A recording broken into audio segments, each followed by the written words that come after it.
Vamos al encuentro de Julia Estrada. Muy buenas tardes. Buenas tardes, Víctor Hugo. Bueno, se publicó ayer a la tarde el dato del INDEC, específicamente la EPH, que es la encuesta permanente de hogares, relativo a la medición, si se quiere, a partir de una muestra de los ingresos de la totalidad de la población, de la totalidad de los argentinos. Es una muestra proyectada de la totalidad de la población urbana, 26 millones de habitantes, respecto de cuánto tienen de ingreso los argentinos y cuánto tiene, por ejemplo, de ingresos la gran mayoría de los argentinos, al menos la mitad de la población. Y esto ya lo podemos ver en la primera placa, en donde el resultado al tercer trimestre de 2016, ¿no? Podríamos decir que es el resultado ya del primer semestre, del segundo semestre. El 50% de la población gana menos de 8.000 pesos. Cabe hacer un paréntesis respecto a esto. Esto ya pasaba en el 2015, cuando el 50% de la población ganaba menos de 7.000 pesos. Cabe decir en este sentido que se está haciendo un fuerte hincapié en este dato de los 8.000 pesos, también para sacarle peso, para bajarle, digamos, el precio al incumplimiento de Mauricio Macri respecto del impuesto a las ganancias. En realidad es una discusión, digamos, es un dato que se sabe, que el 50% de la población en general está por debajo de, o en niveles relativos al salario mínimo, y que el impuesto a las ganancias siempre fue minoritario respecto del conjunto de los trabajadores. Hago esta aclaración porque lo de los 8.000 pesos también se venía diciendo en los años anteriores. Ahora, ¿qué pasó con la desigualdad? Que para mí es el dato clave, incluso más importante que hablar de pobreza, es hablar de desigualdad. La verdadera grieta entre ricos y pobres. ¿Qué pasa? En el año 2003, al tercer trimestre, que es el primer dato que podemos encontrar sólido, la distancia, ¿no?, entre lo que ganaba el 10% más rico y lo que ganaba el 10% más pobre era de 28 veces.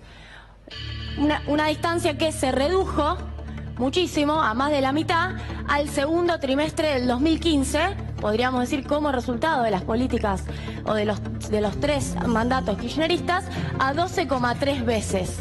Ahora, ya vemos con las 12 PH que publicó Todesca, las 2 encuestas permanentes de hogares del actual INDEC, que esa brecha se amplió a 13,57 veces al mes de junio y a 15,32 veces al mes de septiembre, ¿no? O casi finalizando o en la mitad del segundo semestre. Estamos hablando de el empeoramiento muy rápido, muy veloz de un indicador que es clave, que es el de la desigualdad. Vamos a ver ahora en la placa que viene cómo se modificó también la participación de los más ricos y la participación de los más pobres en lo que se llevan en la torta, ¿no? La torta del ingreso, lo que sería que se reparte, si se quiere, entre las clases sociales. Tomamos los dos extremos, el 10% más pobre y el 10% más rico, para mirar los ganadores y los perdedores con el kirchnerismo y también con el macrismo, haciendo un análisis a lo largo. El 10% más pobre se llevaba el 1,4% en el 2003. Casi duplicó lo que se llevaba de la torta. Obviamente es muy poco, pero duplicó a 2,16. Volvió a bajar a 1,19% en 2016. Solamente en un año. Bajó 12% lo que se llevaba del ingreso total nacional.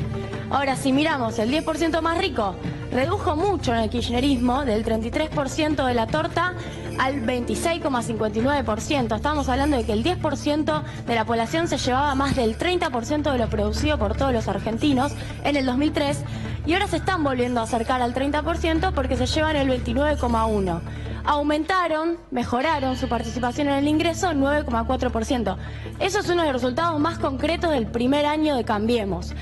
Y ahora vamos a la última placa. Esto tiene que ver ya con un indicador internacional, un indicador altamente reconocido y utilizado por distintos países de América Latina y del mundo, que es el coeficiente de Gini.